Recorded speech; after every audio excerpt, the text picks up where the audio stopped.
So Jörn now has two Idas in his life. One 5 years old and one 47 million. At this point in the investigation, they've gathered so much information that it's possible to fully reconstruct her ancient skeleton.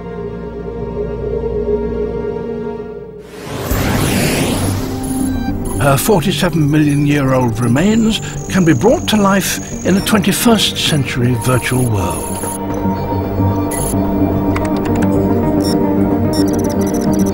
Laser scanners combined with the computerized tomography produce a digital code of her body, which once processed creates an accurate 3D model. We are able, using these tools, to see Ida as never before.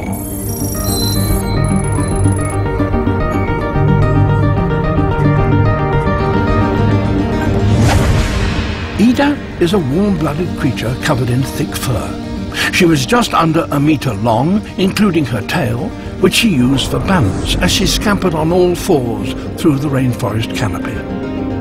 Her opposable thumbs and toes gripped the branches. Ida was probably active at night.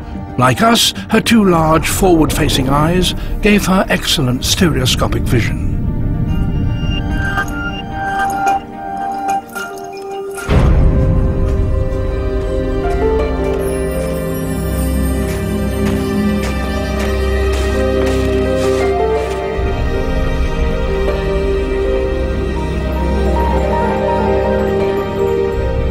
The team's extensive analysis combined with X-rays and CT scans have brought them a long way in understanding Ida.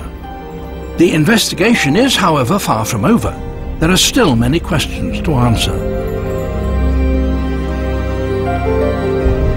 Most importantly, how significant is she to our understanding of our evolution?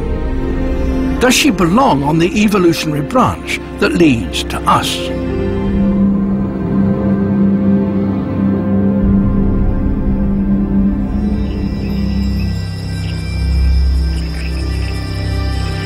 The Eocene period in which she lived was a crucial time in the history of life. Without the developments that happened, we would not exist now. At some point during this new dawn, the primates split into two major groups. The prosimians, the non-human branch, which still survive, mainly as modern lemurs.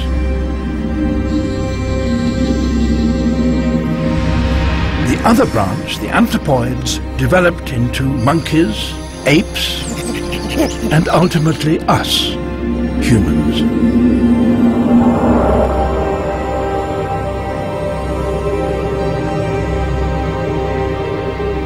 Well, the advantage of having a skeleton this complete is hopefully it will let us make the connection to what came later.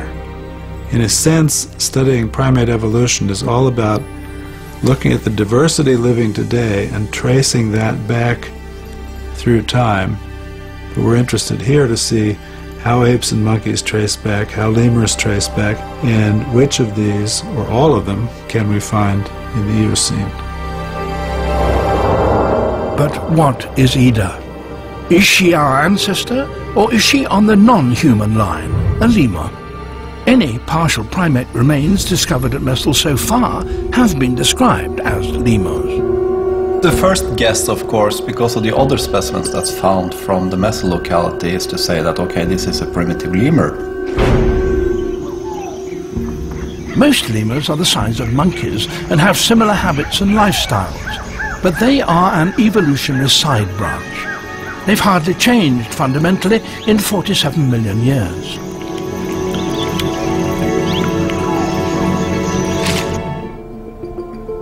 If Ida is closely related to modern lemurs, then she cannot be a human ancestor. It's a critical stage of the investigation. It's really important to compare this fossil to living lemurs, because living lemurs have many not so advanced traits, and a lot of the traits we see in lemurs today is the same things that we should look for in the Eocene when all primates were really primitive.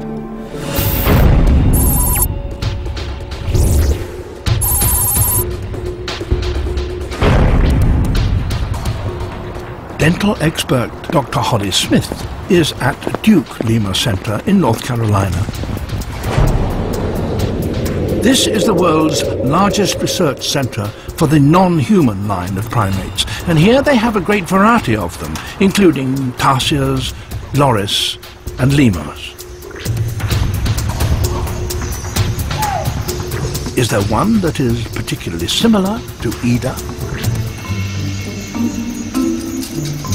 Nestle primate isn't exactly like anything living, and one of the questions is it general enough to have been a possible ancestor for the higher primates, the apes and monkeys, and perhaps these animals too, or was it already especially off on the line to lemurs? But if you want to study one of these creatures, there's a problem: getting it to keep still. Fortunately, this loris is being examined under sedation by the center's vet. And we're doing a physical exam, his annual physical exam under sedation. By having a really close look at this animal, we can see characteristics that proves it is not our close relative.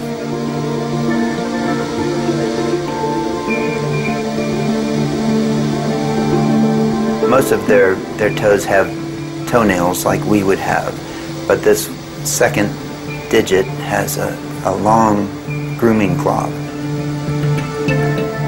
All lower primates have such a grooming claw on the hind foot.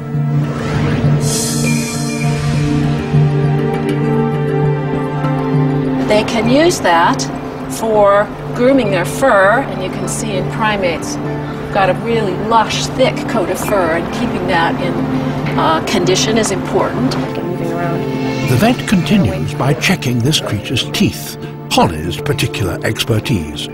He reveals another important characteristic that places it on the non-human branch of evolution. So he has the upper incisors here, the canines, and then on the bottom his incisors and canines form this tooth comb. These animals have unusual front teeth in their lower jaw. Where we and apes and monkeys have separate front teeth, these creatures have a tooth comb. Some of the lemurs' specialization used for getting food, but it's also used for grooming fur and grooming each other. The big question for Jörn and the team is, does Ida belong with them or with us? Does she have the grooming claw and a tooth comb?